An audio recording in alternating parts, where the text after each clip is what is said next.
Play action straight back from the end zone. He just lets one rip and throws it out to Jaden McMillan. McMillan, one player to beat. McMillan at the 30, the 20, 15, 10, 5, 110 hurdle speed. Is Jordan Osborne. Trago throws. McMillan, touchdown. Number one finally gets a snap he can handle, and it goes right down through 15. Trago drops, throws, and he's got McMillan, and this is going to be another touchdown. Jaden McMillan at the 30, 25, 20, 15, 10, 5. Touchdown, Holy Trinity. 79. They did not, and that is picked off, and that is a pick six. Touchdown, Tigers, pick six. And Budrago going to try to push in, and he will. Touchdown. Quarterback drops back, throws. This is Jaden McMillan, and this is a pick six. Jaden McMillan will not only have 3 receiving touchdowns, but he will have a 100-yard. And, that's a touchdown. This is a touchdown. He did not go forward with the arm, and Hayden Argo comes off the edge, and he will score flat. As they just simply, Rico throws, caught, touchdown, Holy Trinity Tigers. Did he catch that? Yeah. And a pleasant good evening to you and to yours, and welcome to the Brevard Sports Network. Alan Slaughterzinski joining you here this evening as we wind down our spring football recaps and look ahead to falls. And tonight we have I did his spring game this year, and all I saw was offense, and more offense. And here to tell us about that offense, his defense did a pretty good job too. We'll talk to him about that as well. Please welcome the head football coach for the Holy Trinity Tigers, my man Hurlie Brown. Coach Brown, how are you? I'm good, Alan. How you doing today? I'm doing great, Coach. Thanks for retaking some time. I know you recently went away. How was your little getaway? I know you guys don't get them much, but how was yours? It was nice. Good. It was nice. Had a good time. I'm glad to hear that. All right, Coach, let's go back to your spring game. The highlights are on the screen. I mean, it's like once the first touchdown was scored, you didn't stop. It's kind of take me through this. I mean, Palm Beach Christian, I mean, you handled them pretty good last year during the regular season, but I think when you get an opportunity to hit somebody else and play against somebody else and play against unfamiliarity, regardless of who it is, Coach, especially in the spring, I know you expect to see things execution-wise, but your guys seem to execute from start to finish in this one. Take me through this one a little bit. Well, it was an opportunity to have a glorified practice. So it was more or less for us to get some stuff on film and see where we had come, how far we had come in those 3 weeks. And it was a pleasant surprise. It really was. I want to ask you about one individual in particular, and that's Jaden McMillan, Coach, and the player and the leader that he's become. You've been with Jaden his 4 years there. Kind of take me through watching him grow into the rising senior he's going to be. Oh, man, he's everything that as advertised, put it that way. So he's arguably one of the best athletes that I've been around in a long time. I mean, he just won state in the 110 hurdle. Right. And that says a lot for who he is. He does a great job with our basketball program with Coach Henderson. I mean, the kid is a real stud. When you're talking about a kid playing both ways, playing special team, he does it all. He's a smart kid. He got a 4.31 GPA. So he is the total package. I want to ask you about your quarterback, Coach. I don't know if I butchered the young man's name during the broadcast, but Rico, how do you say his last name? Drago. All right. Okay. Tell me about this young man. I saw him last year. I was pleasantly surprised with him. He seems to have grown up a lot during the offseason.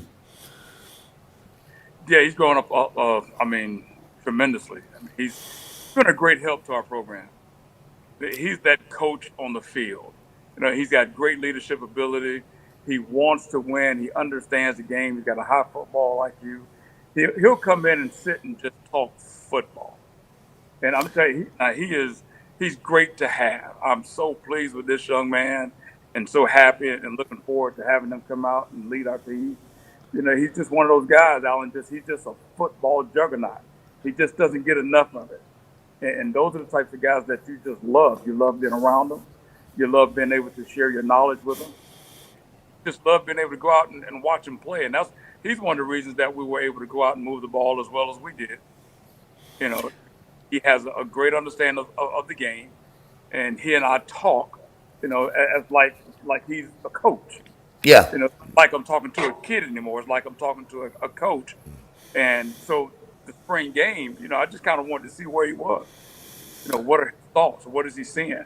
You are quarterbacks. You don't understand it. Yep, I do. You got to be able to point specific, and there's always something a coach wants to hear. There's always even if the play didn't go right, and you better be able to tell the coach why the play didn't go right and where it should have went. Now he sounds like that kind of guy for you. He is. Coach, sideline, and we got to get out of that. That was 1975. Sideline get the plays, but it gave us an opportunity to communicate. Hey, what do you think? What are you thinking right now? And those are the things that, like you say, a coach wants to hear. I want to know. It's one thing to just go into a game and go play the game, just do what the coach tells you to do. But it's something totally different to be able to go out there and think and be cerebral about the game, understand where the game should go, what the defense is giving you, and where they're short, or it's just totally different. And it's so great to have him as a quarterback and, like I said, a leader of our team. And it's going to be a lot of fun with that kid. Coach, who is Hayden Argo? Oh man, Hayden Argo is Hayden Argo. Hayden Argo is he's another one. He's another great kid that loves the game. He loves football, and you just can't stop him. He worked. He's one of those kids that comes to work every day. He brings his lunchbox every day, and he's not going to sit there and go back and forth. He's not going to, he's just going to do whatever it is that you ask him to do. When you watch him practice, everybody else is surprised, but I'm sitting back like he does it every day in practice.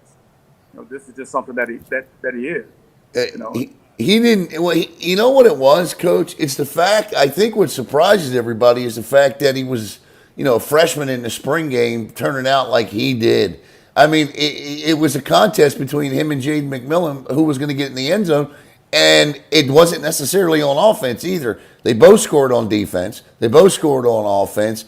Man, this young man being a rising junior, you see, people better keep their eye on this kid, Coach. No doubt. No, I'm telling you, he's a special kid, man. A real smart kid. Again, high football IQ. He loves the game. He loves the game. And Alan, I'm just telling you, this kid is going to be extremely special. And again, we see it every day in practice. We see his work ethic. We see him going out and giving it his all every play. And it's no surprise that as a matter of fact, I forgot that he scored on offense. I'm sitting there talking to him about we scored twice on defense. No, I had the touchdown. Yeah. He said, "Oh yeah, on offense." I said, "Oh dang, I forgot." On the little slant.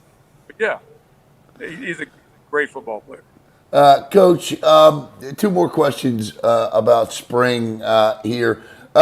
Aside from the three players I just mentioned, was there anybody else that really stood out for your program that you want to make sure gets some love? And then I'll ask the follow-up question. Yeah, hey, Kriston Gibson is one. Kriston has always been a steady player for us.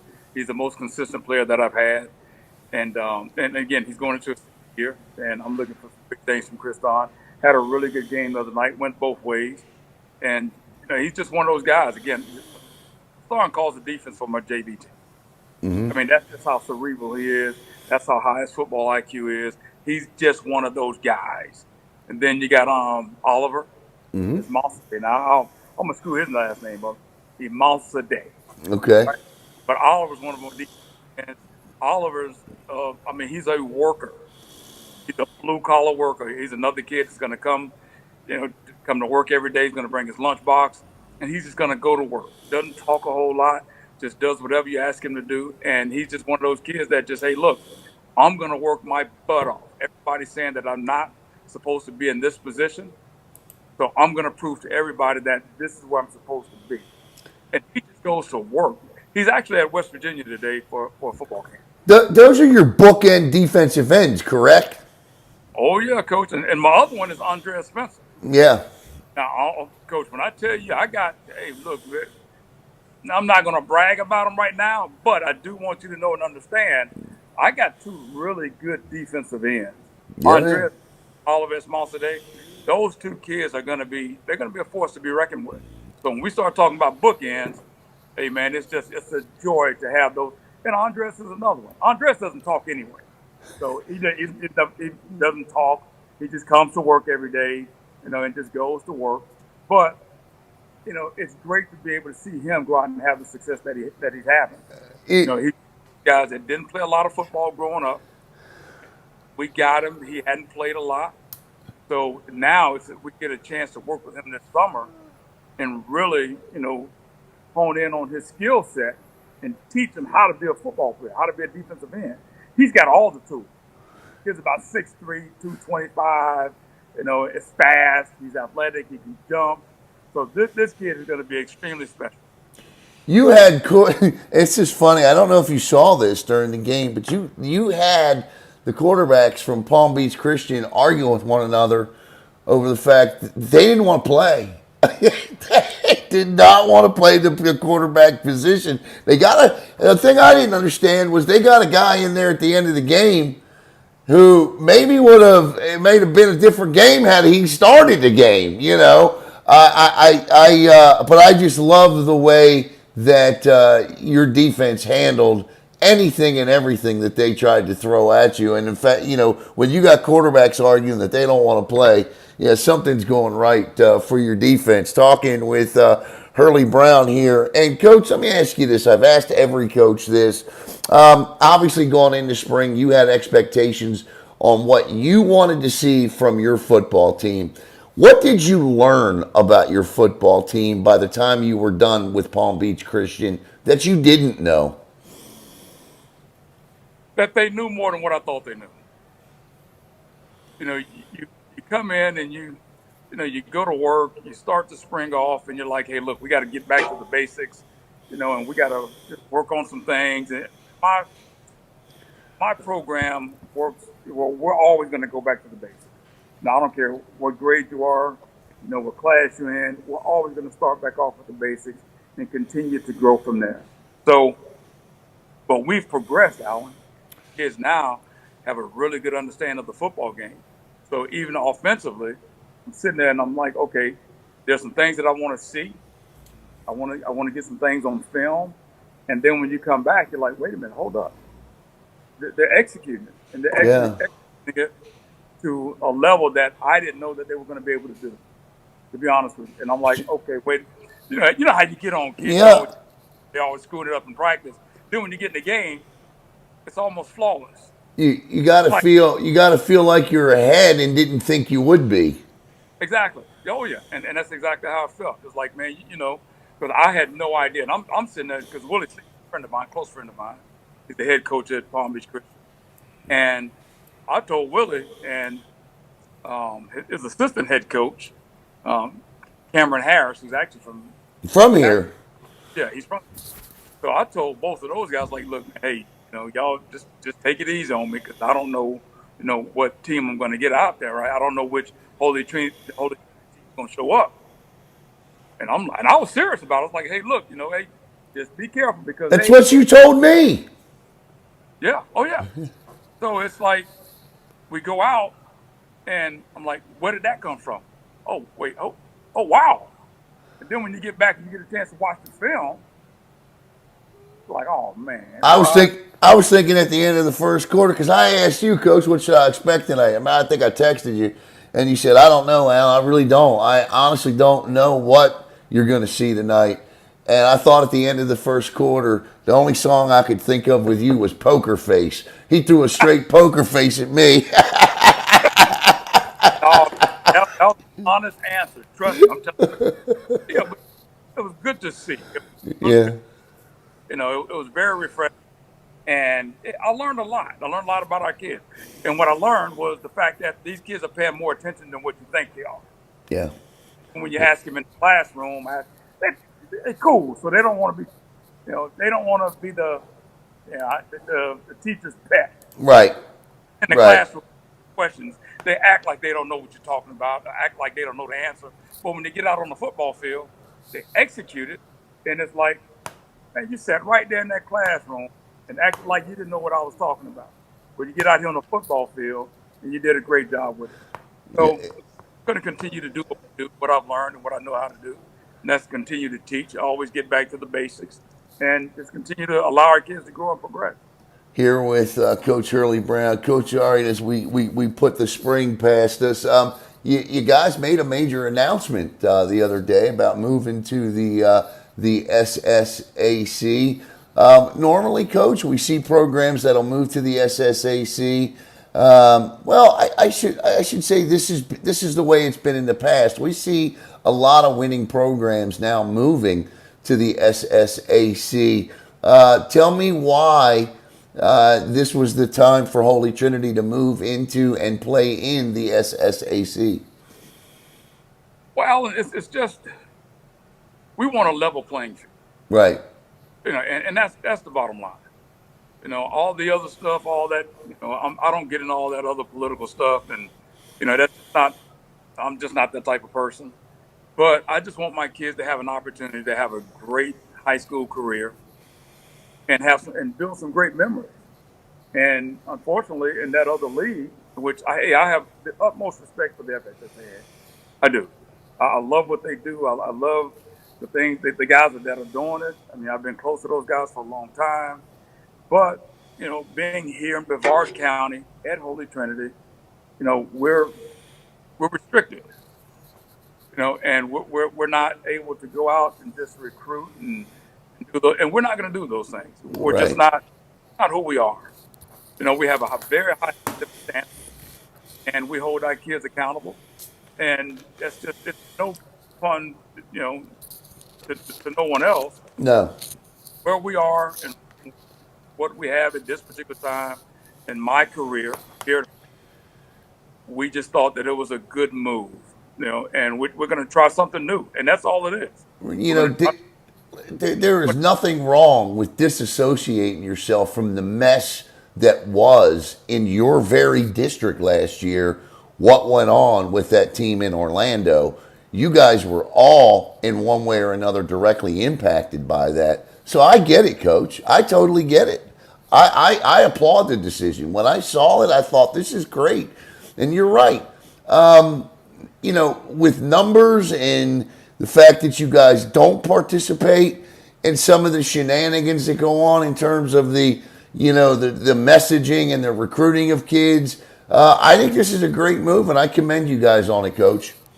Well, I appreciate that. And everybody's, but when you're fighting to be at the top, then hey, not everybody's gonna be pulling for you, and I could care less. My responsibility is to this program. My responsibility is to, the people that came before us and that people that are going to come behind us. That's our responsibility as an athletic department, as a football program. And we're just not in a position to do certain things that other people are allowed to do. And so, hey, look, you know what? Let's try something different and let's see what happens. I'm excited for you. I mean, we've got other Brevard. Listen, you saw the level of excitement that happened for Space Coast last year when they won the SSAC 1A championship.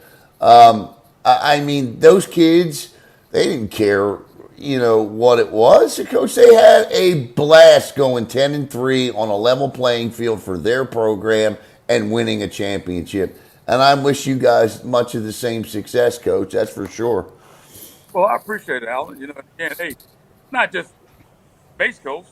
Look at Merritt Island Christian. Right. Merritt Island Christian School. Bayside. Yeah, Bayside. And Merritt Island Christian School went and won a state championship in 8-man football. Right. Yeah. So, hey, look, I have the ability to look back on my life and look at my championship rings and know at some point in my life I was a part of the best teams to ever walk in college football. Yeah, of course. Ever been in college football. And those are memories I have with me for the rest of my life. And I'm not saying we're going to win a state title right away. I don't know. We're in the process of building. But at some point, I think we'll be in a position to win a state title. And if we have to do it in the Sunshine State Athletic Conference, then that's what we got to do. But give our kids the ability to play on a level playing field and be given a chance to go out and at least have the opportunity to win, compete and win. Yeah. And something that they'll have with them for the rest of their lives. Coach, let me ask you this. I know that obviously now making the move when you did, you're probably scurrying for a schedule. How's that going? It's not bad. The schedule, we had already scheduled some teams in the county, and that's one of my biggest things, Alan. I can't go out and put my kids in a situation because we don't have the depth. Right. Go line 5A, 6A schools week in and week out. We don't. And last year we played a team. I'm not going to mention their names, but we played a team, and after the game, one of my kids he was physically hurt. He was injured, and it was, so it just wasn't a good fit. So when you look at stuff like that, man, you got to call the kid's parent, on the way home and say, look, we got to take him to the emergency room. That's not a good feeling for me. It's not. And again, when you don't have the depth and you're not able to go out and hand pick your own players, hey, then sometimes you got to look at it and realize that, hey, look, well, maybe we should do something different. And we were promised that we were going to be able to play teams that were very similar to us as far as numbers. And and that's all we want. Yeah, I will tell you this: in my dealings with the SSAC, they're very true to their word. They really are. They've been nothing but honest with the programs that they deal with, and I have a lot of respect for the Sunshine State Athletic Conference, Coach. And I think it's a great fit for your football program. I really do. I mean, you know what? I can't wait to see how this plays out, and the fact that we have